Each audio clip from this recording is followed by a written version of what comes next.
할렐루야. 반갑습니다.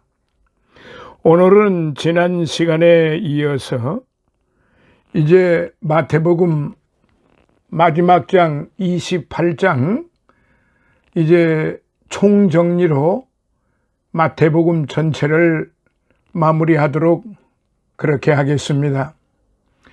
먼저 마태복음 28장 28-4편으로 시작을 하도록 하겠습니다. 1절로부터 14절에 있는 말씀을 총정리 해드리도록 하겠습니다. 사망 권세를 이기시고 부활하신 주님, 부활의 증인들에게 주신 말씀이지요.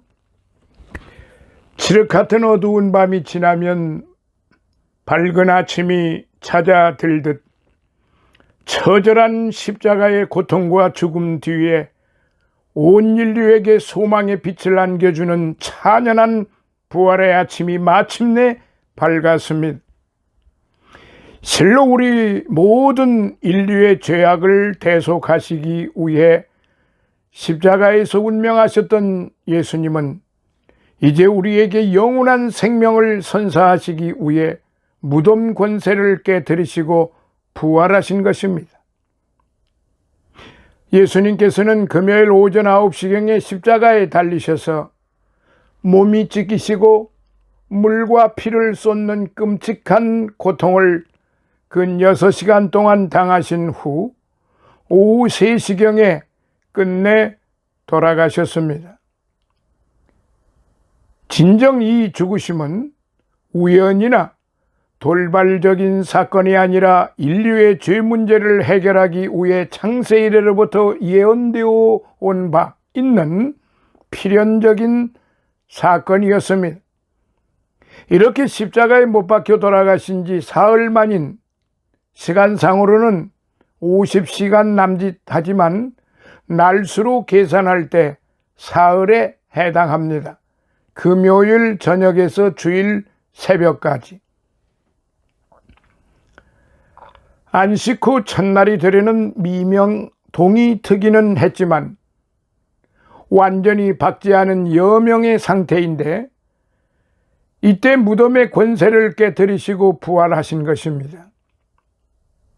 진실로 무덤, 곧 사망 권세는 생명과 능력의 주이신 그분을 영영히 가둬둘 수는 없었습니다. 그래야 하여 마치 선지자 요나를 삼킨 큰 물고기가 3일 후 그 요나를 토해낼 수밖에 없었던 것처럼 요나서 1장 17절로부터 2장 10절 무덤도 역시 주님을 더 이상 가둬둘 수 없었기에 가둔 지 사흘 만에 마침내 그 입을 벌려 주님을 다시 내어놓을 수밖에 없었습니다.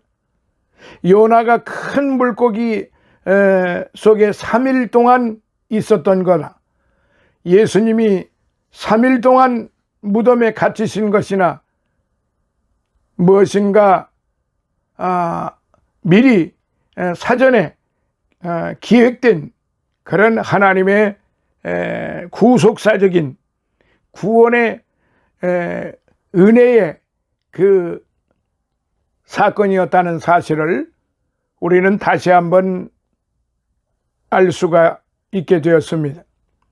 그날이 바로 안식 후 첫날 1절 곧 주님의 날이요 주님이 부활하신 날인 주일인 것입니다. 그래서 오늘날 우리가 안식일 토요일을 드리지 아니하고 부활하신 날인 주일을 예배로 주님 앞에 드리게 되는 것입니다. 이렇게 하여 예수님의 부활 이후로 옛 언약 즉 율법이 정한 바 안식일이라는 시간의 구속력이 사라지고 예수 그리스도의 대속의 죽음과 부활로 인해 세워진 새로운 언약이 제시하는 바 주일이라는 시간의 구속력이 새롭게 생기게 된 것이지요. 이러한 맥락에서 볼 때 초대교회는 안식일 준수에서 점차 주님이 부활하신 이날을 기념하며 성수하게 되었던 것이지요. 사도행전 20장 7절, 계시록 1장 10절. 사실 주님은 율법의 마침이시요, 로마서 10장 4절, 율법의 완성이십니다. 마태복음 5장 17절. 따라서 주님의 백성인 우리가 율법이 정한 날에서 당신의 부활로서 새롭게 시작하신 주님의 날을 기념하고 그 날을 거룩히 지키는 것은 너무나도 당연한 것이요 자연스러운 일이 아닐 수가 없습니다. 주님의 죽으심과 부활로 새 소망 가운데 살게 된 성도들은 옛 율법의 상징인 안식일이 아닌 새 언약의 상징인 주일을 지킴으로써 참 구원과 참 안식, 그리고 새 생명의 역사를 이루신 주님을 영원히 높이며 찬양할 수 있어야 하는 것입니다. 고린도전서 16장 2절. 한편 본서를 기록한 마태는 이 영광스러운 주님의 부활의 목격자요 증인들을 몇 그룹으로 나누어 소개하고 있는데, 첫째, 막달라 마리아와 다른 마리아입니다. 1절. 여기서 다른 마리아는 야고보와 요셉의 어머니 27장 56절 가리킵니다. 물론 다른 복음서를 살펴보면 이 두 여인 외에도 예수님의 무덤을 찾은 여인들로 살로메와 요한나 그리고 다른 여인들도 있었습니다. 마가복음 16장 1절, 누가복음 24장 10절. 그런데 이들이 예수님의 무덤에 간 것은 예수님의 시신에 향품을 발라 드리기 위해서였습니다. 마가복음 16장 1절. 이처럼 주님을 향한 뜨거운 사랑과 신앙의 정절이 있었기에 그들은 죽으신 주님이 아닌 다시 살아나신 주님을 맨 처음 목격하는 영광을 얻을 수 있었습니다. 둘째, 천사들입니다. 2절로부터 7절. 이 천사들은 주님이 누워 계셨던 무덤의 돌을 굴려내므로써 그곳을 찾아온 여인들에게 그곳이 더 이상 죽은 그리스도가 계시지 않은 빈 무덤일 뿐임을 확인시켜 주었습니다. 그리고 천사들은 주님의 부활을 공표함으로써 어둠과 죄로 신음하던 인류에게 새로운 역사의 시작을 알려주었습니다. 셋째, 무덤을 지키던 파수꾼, 곧 로마 군병들입니다. 11절로부터 12절. 이들은 예수님의 부활 시에 나타난 초자연적인 역사, 곧 지진이 나고 굳게 인봉된 육중한 돌무덤 문이 천사들에 의해 옮겨지는 것 등을 직접 목격했고, 또 그 사실을 유대 종교 지도자들에게 낱낱이 고하기까지 했습니다. 대제사장들, 장로들에게. 넷째, 빈 무덤입니다. 6절. 이는 주님이 육체적인 부활을 단적으로 증명해 주는 부분이지요. 다시 말씀드리면 빈 무덤은 예수님께서 더 이상 사망 권세 아래서 죽은 시신으로 남아있지 않고 몸으로 부활하셨음을 명확히 증명해 주는 증거물이라 하였습니다. 그런데 이러한 확실한 증인들과 명확한 증거물이 있음에도 불구하고 교회 역사를 통해 예수님의 부활을 부인하는 그릇된 주장들이 많이 있어 왔어요. 그 중에서도 대표되는 것이 본문 11절로부터 15절에 보여지는 바와 같은 예수님의 시신이 도적맞았다는 주장이지요. 실로 당시 유대 종교의 중책을 맡고 있던 대제사장들은 밤새 무덤을 지키던 파수꾼들의 확실한 증언을 들었음에도 그들은 부활의 진실성을 왜곡하여 예수님의 시신을 그분의 제자들이 훔쳐갔다는 헛소문을 퍼뜨렸던 것이죠. 사실 이 같은 헛소문은 그 자체로 여러 모순점을 안고 있습니다. 첫째, 파수꾼들이 졸고 있었다면 과연 그것을 누가 다녀갔는지 알 수 없었을 것이고, 둘째, 돌을 인봉하고 굳게 지킨 무덤을 뜯어낼 동안 큰 소리가 났을 것이며, 따라서 파수꾼들이 마냥 졸았다는 것은 믿기 어려운 일이에요. 셋째, 그리고 로마 군사들이 자신의 임무, 완수하지 못했다면 필시 처형되었어야 마땅함에도 불구하고 대제사장들은 그들의 안전을 책임져 주었습니다. 14절, 15절. 따라서 대제사장들은 예수님의 부활을 부인하기 위해 헛소문을 조작했지만 오히려 그 헛소문이 지닌 모순 때문에 예수님의 부활이 분명한 역사적 사실임을 반증해주고 말았어요. 이 외에도 당시 무덤을 찾은 여인들이 날이 어두운 관계로 다른 무덤을 찾았다는 주장이나 혹은 예수님이 십자가에서 완전히 돌아가신 것이 아니라 일시 기절하신 후 무덤에서 깨어나 피신했다는 주장, 그리고 예수님의 시신을 당국자들이 다른 곳에 보관했었다는 주장들이 있으나 그 모두는 하나같이 예수님의 역사적인 부활 사실을 뒤엎을 수 있을 만큼의 신빙성이나 힘이 없어요. 진실로 안식 후 첫날 새벽 미명에 우리 인류 앞에 찬연한 소망의 빛, 생명의 광채로 새롭게 또 오르셨던 것입니다. 한편 우리는 본문에서 예수님께서 친히 부활하신 후 그 부활의 증인인 여인들에게 전하신 말씀을 통해 당신의 천사를 통해 전하신 말씀을 포함해서 진정 예수님의 부활이 우리에게 제공해주고 있는 참된 가치와 의미를 발견할 수 있습니다. 그러면 예수님께서 여인들에게 어떤 말씀을 주셨습니까? 첫째로 위로와 확신의 말씀을 주셨습니다. 5절 6절. 주님께서 사망 권세를 깨뜨리시고 부활하시는 그때에 땅이 흔들리며 하늘에서는 천사가 내려와 무덤을 굳게 닫고 있던 육중한 돌문을 굴려내렸습니다. 진정 인간의 완악한 의지를 상징하는 무덤의 돌문도 당시 타락한 종교를 상징하는 인봉도 또 막강한 군사력을 상징하는 파수꾼도 생명과 음부의 열쇠를 가지고 계신 주님을 무덤에 묶어둘 수는 없었던 것입니다. 계시록 1장 8절.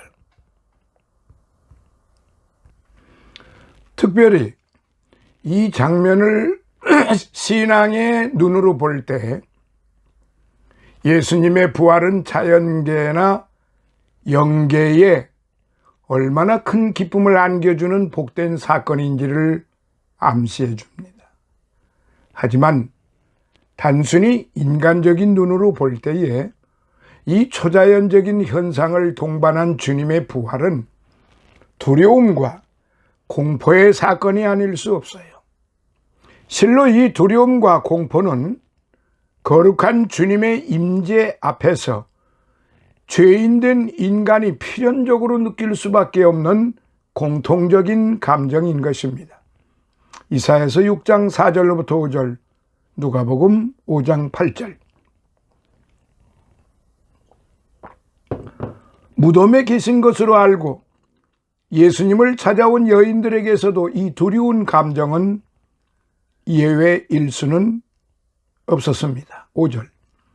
그러나 주님은 당신의 천사를 통하여 두려워 떨고 있는 여인들에게 너희는 무서워 말라 1차 위로하시고 조금 뒤에 당신께서 친히 나타나시어 무서워 말라 10절 말씀하시며 그들의 불안한 심령을 굳세게 붙잡아 주셨습니다.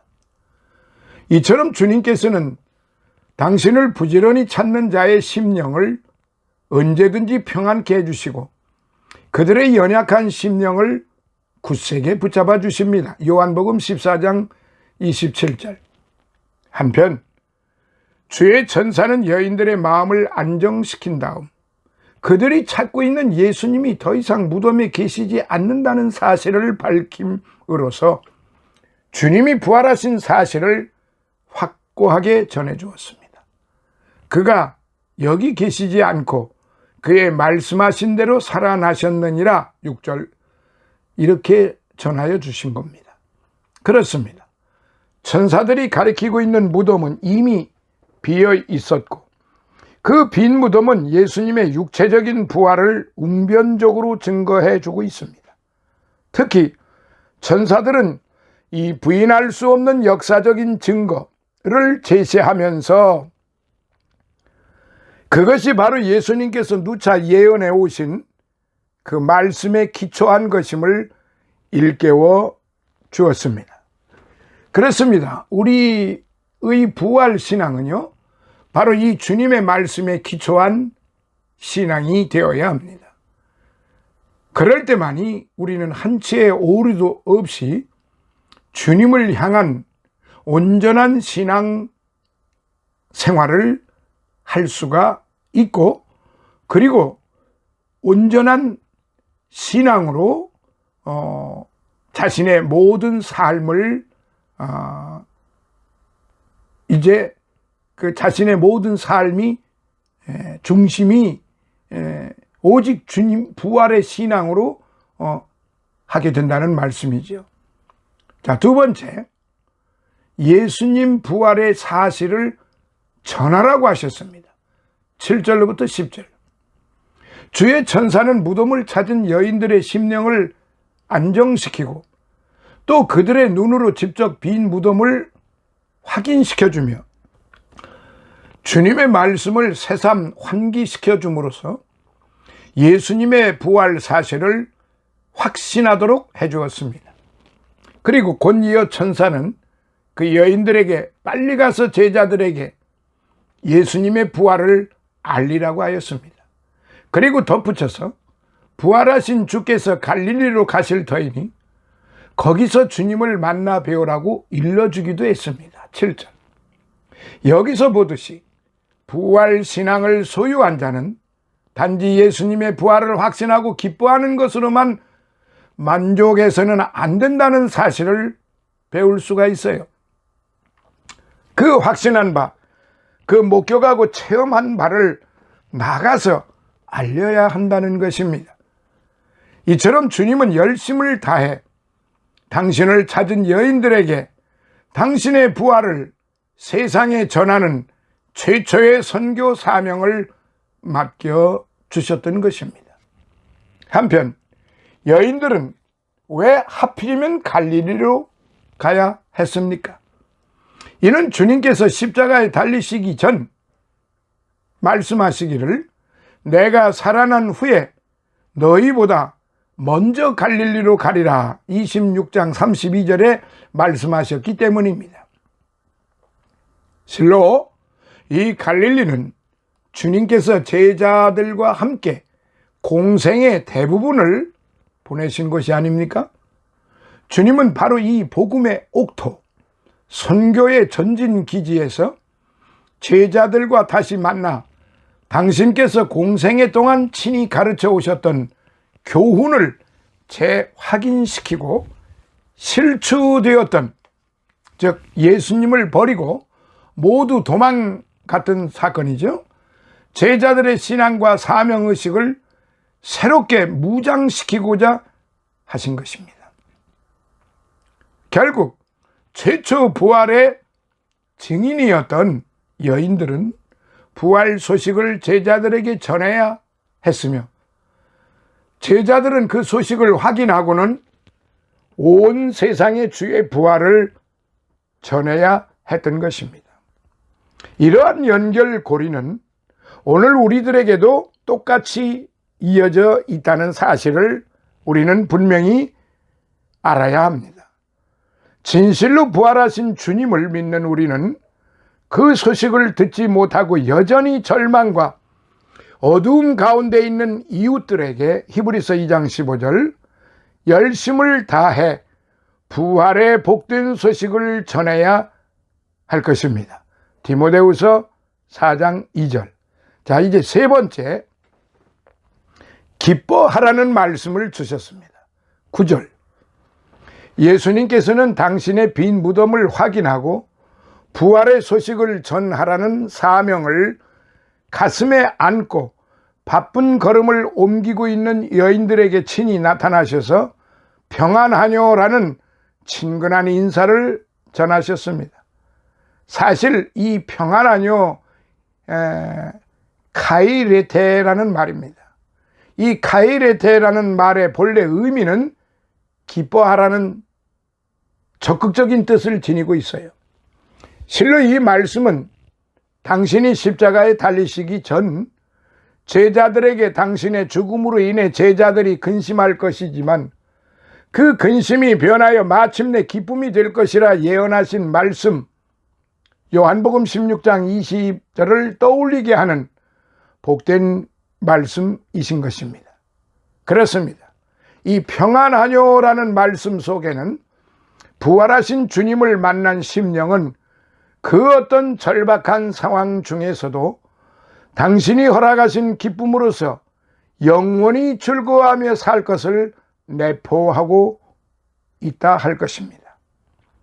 정녕 부활하신 예수 그리스도를 나의 주님으로 모시고 사는 자, 그리고 부활하신 주님의 명령을 좇아 살아가는 자에게는 이 세상이 어찌할 수 없는 절대적인 평안과 이 세상이 제어할 수 없는 영원히 샘솟는 기쁨이 주어질 것입니다. 따라서 이제 우리는 이 절망의 세상 한가운데에서 사람이나 환경을 보면서 탄식하지 말고 부활하신 주님을 항상 배웠고 또 그분이 주시는 기쁨으로 늘 기뻐할 수 있어야 하겠습니다. 그러므로 오늘의 말씀의 결론으로서 예수께서 다시 살아나셨느니라. 천사가 전한 이 말씀은 슬픔에 잠긴 모든 영혼들에게 새 희망을 안겨주며 지친 교회들에게 새로운 활기를 불어넣어주는 복된 말씀인 것입니다.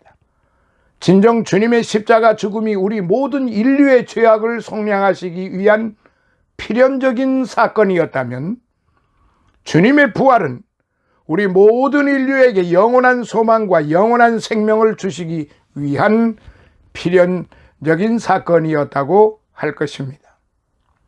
정녕 주께서 사망 권세를 꺾고 무덤에서 일어나시지 않으셨다면 우리의 신앙은 참으로 허무한 것이요, 우리는 여전히 죽음 권세의 지배 아래서 절망과 탄식할 수밖에 없었을 것입니다. 고린도전서 15장 17절. 그러나 주님께서 친히 부활하심으로써 우리 죽었던 심령이 소망을 얻고 베드로전서 1장 3절 새 생명을 누리게 되었으며 요한복음 5장 24절 에베소서 2장 6절로부터 10절에 장래 우리 역시 부활할 수 있다는 확실한 증표를 가지게 되었다는 사실입니다. 또한 영원한 평안과 넘쳐나는 기쁨을 소유하게 되었습니다. 그 무엇보다도 죄인의 자리에서 의인의 자리로 확실하게 옮겨지게 되었다는 그 사실을 우리는 이제 분명하게 믿게 되었습니다. 로마서 4장 25절. 이제 우리는 이 부활의 주님을 그 마음과 삶 중심에 모신 자로서 어떤 핍박과 어떤 죽음의 위협 속에서도 두려워하지 않는 용기와 소망을 가져야 하겠습니다. 그리고 우리는 이 죽음 같은 세상을 소망 없이 살아가는 형제들에게 부활의 기쁜 소식을 널리 전할 수 있어야만 하겠습니다. 고린도전서 15장 55절부터 57절, 골로새서 1장 13절, 디모데후서 1장 10절, 계시록 1장 18절 말씀을 참고해 주시면 감사하겠습니다.